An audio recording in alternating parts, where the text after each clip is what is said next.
नहमदुहु व नुसल्ली अला रसूलिहिल करीम। बिस्मिल्लाहिर रहमानिर रहीम।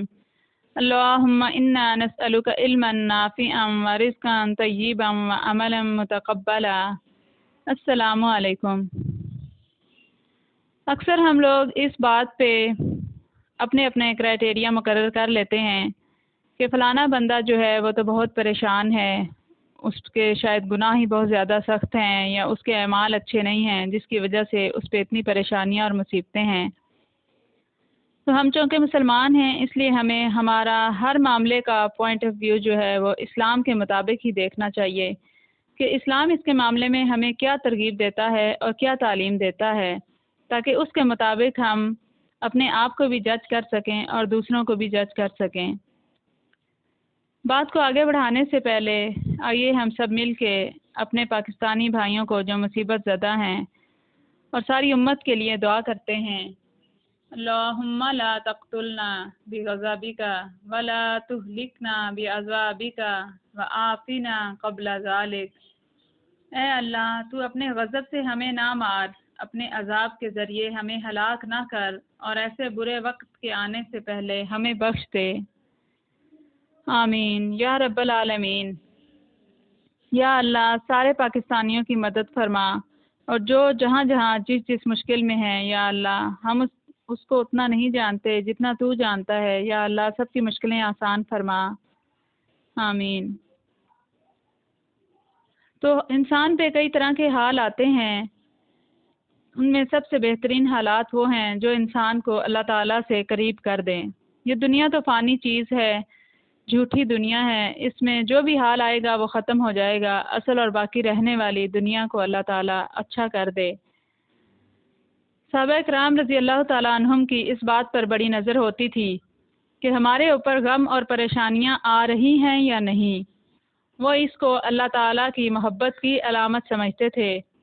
भूख और फाका आता था तो वो खुश होते थे कि फाके तो वो नेमते हैं जो परवरदिगार आलम अपने प्यारों को अता किया करते हैं। गम और परेशानी पर खुश होते थे कि परवरदिगार ने हमें अपना समझा है इसलिए ये परेशानी भेजी है। एक साहबिया का बहुत ही प्यारा वाक़या यहाँ बयान किया गया है कि घर के अंदर लेटी हुई थी। मियाँ ने कहा कि मुझे पानी ला दे। कहने लगी कि बहुत अच्छा। वो गईं और पानी का प्याला लेकर आ गईं, मगर रात का वक्त था, मियाँ को नींद आ गई। अब ये खुदा की बंदी पानी का प्याला लेकर इंतज़ार में खड़ी रही कि मियाँ की आंख खुलेगी तो मैं इन्हें पानी का प्याला पेश कर दूंगी। जब सुबह का वक्त होने लगा तो उनकी आंख खुली। उन्होंने देखा कि बीवी पानी का प्याला लेकर उनके इंतज़ार में अभी तक खड़ी है। ये देखकर वो सहाबी रज़ी अल्लाह ताला अन्हु बहुत खुश हुए।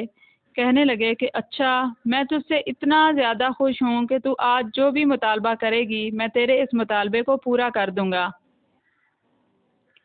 बीवी ने कहा, अच्छा फिर मेरा मुतालबा ये है कि आप मुझे तलाक दे दीजिए। अब वो सहाबी रज़ियल्लाहु ताला अन्हु बहुत ज़्यादा परेशान हुए कि इतनी मोहब्बत करने वाली, इतनी खिदमत करने वाली, इतनी वफ़ादार, इतनी नेक बीवी तलाक का मुतालबा कर रही है और अब तो कॉल भी दे बैठा हूँ। पूछने लगे कि तलाक क्यों चाहती है। बीवी ने कहा कि आपने खुद ही कहा है जो मुतालबा करेगी मैं पूरा करूँगा, अब अपने कॉल को निभाइए और मुझे तलाक दे दीजिए।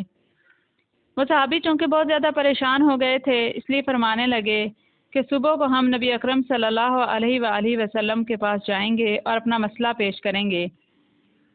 वो सहाबिया कहने लगी, बहुत अच्छा, ठीक है। यानी उन्होंने कहा कि आप सल्लल्लाहु अलैहि वसल्लम के पास जाके आप फैसला करना चाहते हैं तो ठीक है। फजर की नमाज के बाद वो दोनों चल पड़े। अभी रास्ते में जा रहे थे कि खावंद का पाँव किसी पत्थर से अटका और वो नीचे गिर गया। उसके बदन से कुछ खून निकला। बीबी ने फौरन दुपट्टा फाड़ा और इसका जख्म साफ करके पट्टी बांधी और कहने लगी कि नहीं, अब मसला पूछने की ज़रूरत नहीं है क्योंकि अब मुझे आपसे तलाक लेने की ज़रूरत ही नहीं। वो सहाबी रज़ियल्लाहु ताला अन्हु कहने लगे कि ये क्या बात हुई, तलाक मांगी थी तो भी बात मेरी समझ में नहीं आई और अब जब मुतालबा छोड़ दिया तो ये बात भी मेरी समझ में नहीं आ रही, असल बात क्या है। बीवी ने कहा, घर चले, मैं वहाँ आपको बताऊंगी। जब घर पहुँचे तो खामन ने बैठते ही कहा कि बताइए असल बात क्या थी।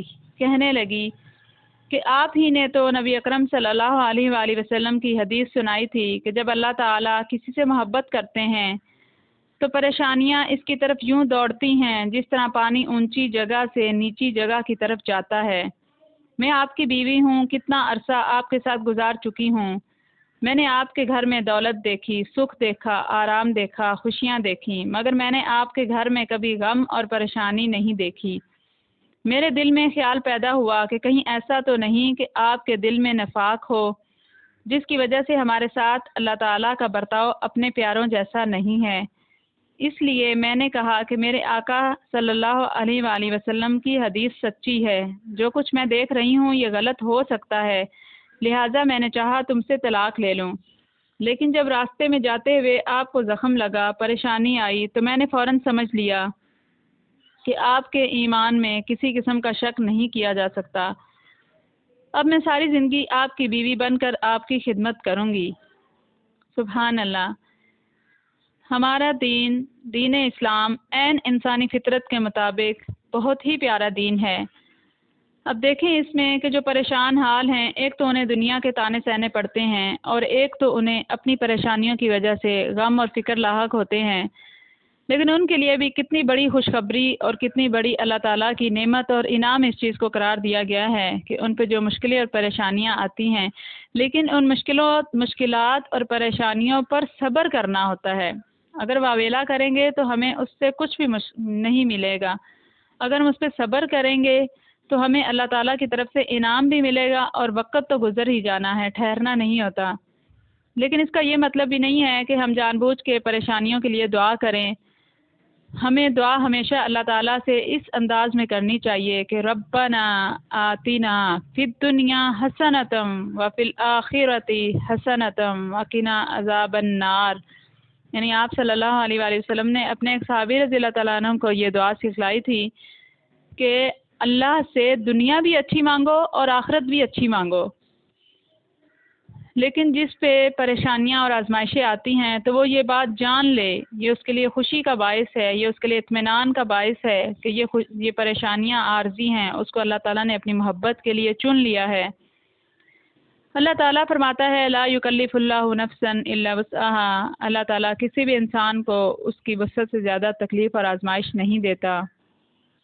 اللہ تعالیٰ سے دعا مانگنی چاہیے کہ یا اللہ ہم اس قابل نہیں ہیں کہ تیری آزمائشوں پہ پورا اتر سکیں، یا اللہ تو اپنی اطاعت کے لیے، اپنی رضا کے لیے ہمیں چن لے، یا اللہ ہم سے دین کا کام لے لے۔ بات ہماری لمبی ہو جاتی ہے۔ عورتیں جو ہیں وہ تو دین کا بہت زیادہ کام کر سکتی ہیں۔ ہم انشاءاللہ اگلے ٹاپک پہ اس پہ بات کریں گے کہ کیسے حضرت خدیجہ رضی اللہ تعالیٰ عنہ، کیسے حضرت آسیہ فرعون کی بیوی، کیسے انہوں نے جو ہے دین کی خدمت کی اور ان کا نام اللہ تعالیٰ نے بلند کر دیا، اور سب سے بڑی بات کہ حضرت خولہ رضی اللہ تعالیٰ عنہ، قرآن پاک میں جب بھی ان کا ذکر پڑھا جاتا ہے تو آنکھوں میں بے اختیار آنسو آ جاتے ہیں کہ کیسے اللہ تعالیٰ نے، وہ اللہ کے نبی کے پاس اپنی شکایت لے کے آئیں تو اللہ کے نبی نے فرمایا کہ خولہ یہ اب دوبارہ رجوع نہیں ہو سکتا، یہ ایسا نہیں ہو سکتا۔ تو انہوں نے فرمایا اچھا اب میں اپنے رب سے ہی جا کے بات کرتی ہوں۔ تو انہوں نے اللہ تعالیٰ سے ایسے بات کی، وہ بھی تو عورت تھی، انہوں نے اللہ سے ایسے بات کی کہ اللہ تعالیٰ نے رہتی دنیا تک قرآن پاک میں 28ویں سپارے کے شروع میں ان کا ذکر ہے، قد سمیع اللہ تجادلھا، غالباً اس قسم یعنی آیت ہے کہ اب بے شک تحقیق اللہ سن رہا تھا جب وہ آپ سے جھگڑا کر رہی تھی۔ سبحان اللہ، سبحان اللہ۔ اللہ تعالیٰ ہمیں بھی ایسی عورتوں میں شامل فرما دے کہ جو اللہ کے دین کی سربلندی کے لیے کام کر سکیں۔ جزاکم اللہ خیرا۔